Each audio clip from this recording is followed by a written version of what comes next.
Do you still believe that the greatest gift given to the world by Thomas Alva Edison in October 1879 was the electric bulb?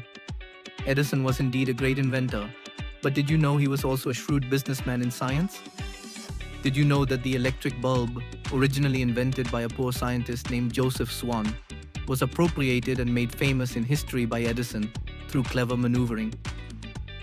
Let's uncover the forgotten truths of history.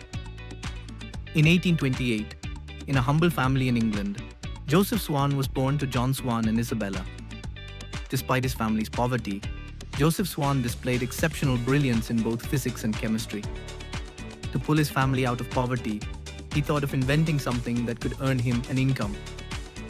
At the age of 22, that is in the year 1850, Joseph Swan began working on inventing the electric bulb. He discovered that by heating a thin filament inside a glass vacuum tube, it was possible to produce light. However, the filament often broke due to the high flow of electricity. Undeterred, Swan experimented with different types of metal filaments to see if any could withstand the heat.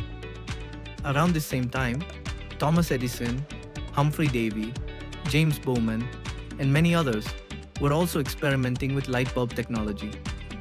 By 1875, Joseph Swan successfully created a bulb using a carbon filament that could withstand high resistance.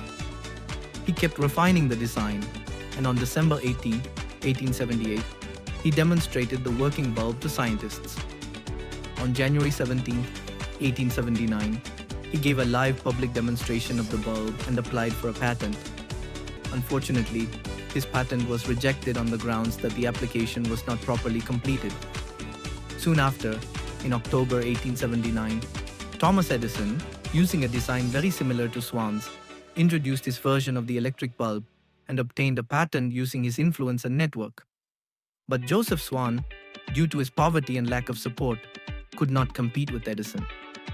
Fearing that Swan might continue to improve his bulb and gain historical recognition, Edison invited Swan to partner with him. In order to support his family, Joseph Swan agreed to collaborate. Later, after many refinements, Edison introduced a bulb using a tungsten filament, the modern electric bulb we use today, which is another story in itself. But when asked today who invented the electric bulb, the answer is always Thomas Edison, not Joseph Swan. Using his influence and fame, Edison claimed the credit that rightfully belonged to Joseph Swan.